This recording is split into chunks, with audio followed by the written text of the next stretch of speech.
ancient Macedonia began on the edge of the Greek world, not at its center.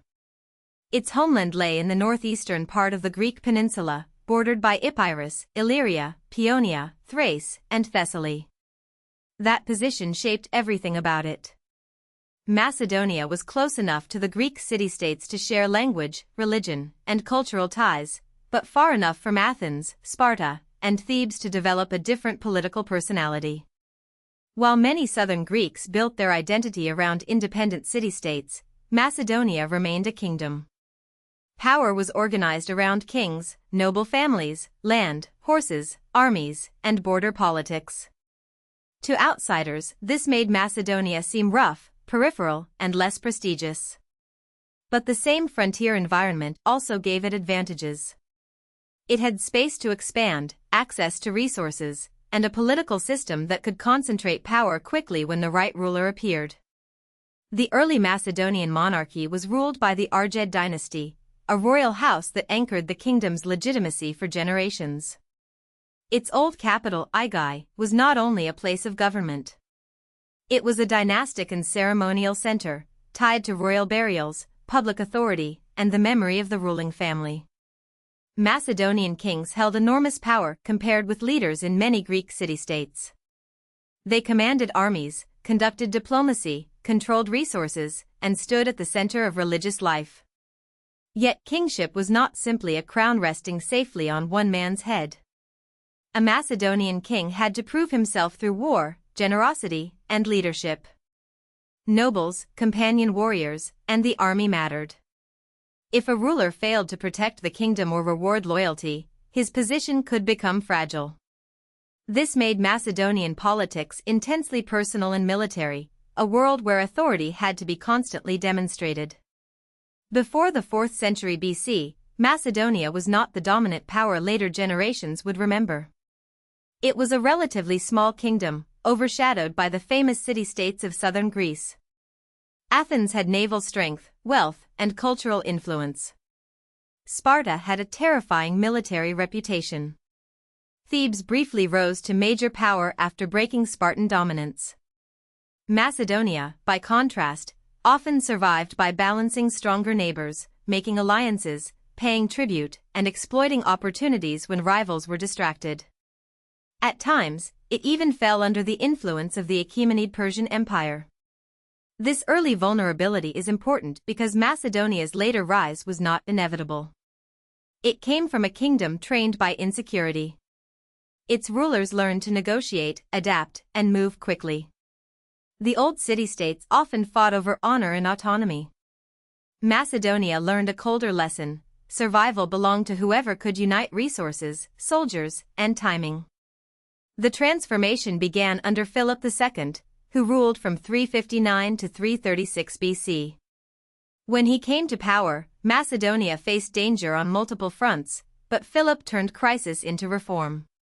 He reorganized the army into a more disciplined and flexible force, most famously using phalanxes armed with the sarissa, a very long pike that gave Macedonian infantry deadly reach. But the sarissa alone did not create an empire. Philip combined infantry, elite cavalry, siegecraft, engineering, and coordinated battlefield tactics into a complete military system. He also treated diplomacy as a weapon. Marriage alliances, gifts, political promises, intimidation, and bribery all helped weaken enemies before battle began. Philip's genius was not just that he fought well. It was that he built a state capable of fighting repeatedly, paying troops, absorbing territory, and turning victories into lasting control. Philip's Macedonia also became richer and more organized.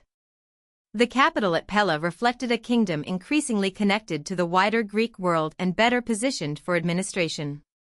Access to gold and silver helped fund the machinery of expansion.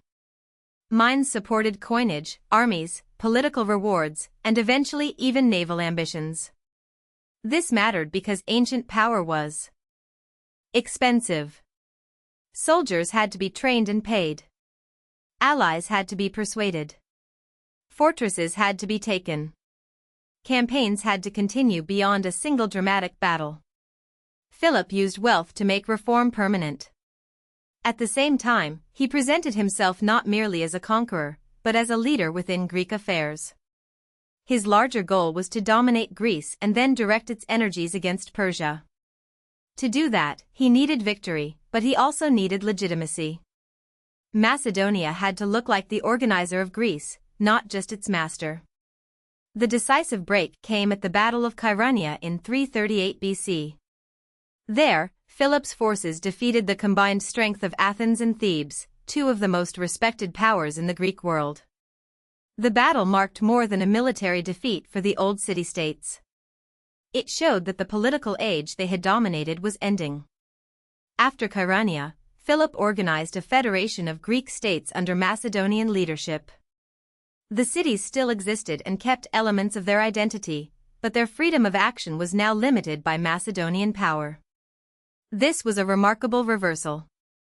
A kingdom once treated as peripheral had become the force setting the agenda for mainland Greece. Philip had done what Athens, Sparta, and Thebes could not sustain. He created a wider system of command. His next target was Persia, but he would not live to lead that campaign himself. Philip was assassinated in 336 BC, and the future of Macedonia could have collapsed with him. Instead, his son Alexander moved with speed and ruthlessness to secure the throne. Alexander inherited much more than ambition. He inherited Philip's army, Philip's political settlement, and Philip's plan for a campaign against Persia. But he still had to prove that Macedonian control had not weakened. When Thebes rebelled, Alexander destroyed the city, sending a brutal message to the Greek world. The act remains one of the darkest moments of his rise, but politically it worked. Resistance faded, and Alexander took command of the Greek Federation. His conquests are often described as the achievement of a single extraordinary personality, and he was extraordinary. Yet the foundation had been laid before him. Without Philip's reforms, money, officers, and military system, Alexander's legend would have had no engine. Alexander's campaign against the Achaemenid Empire turned Macedonia from a regional power into the driver of world conquest. Macedonian and allied Greek forces crossed into Asia and defeated Persian armies across a vast theater of war. The campaign moved through Anatolia, the Levant, Egypt, Mesopotamia, Persia, Central Asia, and eventually toward the Indus River. Its scale was astonishing. From a Mediterranean viewpoint, Alexander's empire became the most powerful state in the world. But conquest created problems as quickly as it created glory. How could a Macedonian king rule ancient lands with their own elites, traditions, cities, and imperial habits? Alexander founded cities, used Greek language and institutions, recruited local support, and adopted some Persian court practices. His empire was built by armies, but it could not survive by force alone. It required administration, symbolism, and cultural translation across huge distances. The world that followed Alexander is called the Hellenistic Age, and Macedonia helped open the door to it. This was not simply Greek culture spreading unchanged across conquered territory. It was a more complicated process of settlement, exchange, royal patronage, and blending. Greek became a language of administration, learning, and prestige across many regions. New cities became centers of trade, scholarship, politics, and art. Philosophy, engineering, literature, medicine, mathematics, and science moved through networks that had been widened by conquest. Aristotle, who had tutored Alexander, symbolized the link between Macedonian power and Greek intellectual tradition. His writings later became central to Western philosophy. The Macedonian achievement was therefore not only military. By breaking older political boundaries, Macedonia helped create a connected Hellenistic world where ideas, people, and institutions could travel farther than before. Alexander died in 323 BC, and the empire he created quickly began to fracture. It had expanded too far, too fast, and depended too heavily on his personal authority. His generals and successors, known as the Diadochi, fought to divide the inheritance. Out of those wars came several major Hellenistic kingdoms, including Ptolemaic Egypt, the Seleucid Empire, the Attalid Kingdom, and Macedonia itself. Macedonia remained culturally and politically important, but it was no longer the unquestioned center of a single empire. Control of the homeland became part of dynastic struggle. The Argead line gave way to later ruling houses, including the Antipatrid and Antigonid dynasties. Cities such as Pella, Pydna, and Amphipolis became stages for competition over authority. Cassander founded Thessalonica, naming it after Thessalonike of Macedon, and that city would outlast many of the kingdoms born from Alexander's collapse. Macedonian kings after Alexander still possessed enormous authority. They controlled state resources, supported mining, minted currency, financed armies, and acted as patrons of religious life. Yet Macedonia was not identical to the other Hellenistic successor states. The imperial cult associated with Alexander was never adopted there in the same way it appeared elsewhere. Macedonian rulers could serve as high priests and major religious patrons, but the kingdom preserved older traditions of monarchy. The army also remained important as a theoretical limit on royal power, especially in moments of succession or crisis. A king might seem absolute, but military recognition and noble support still mattered.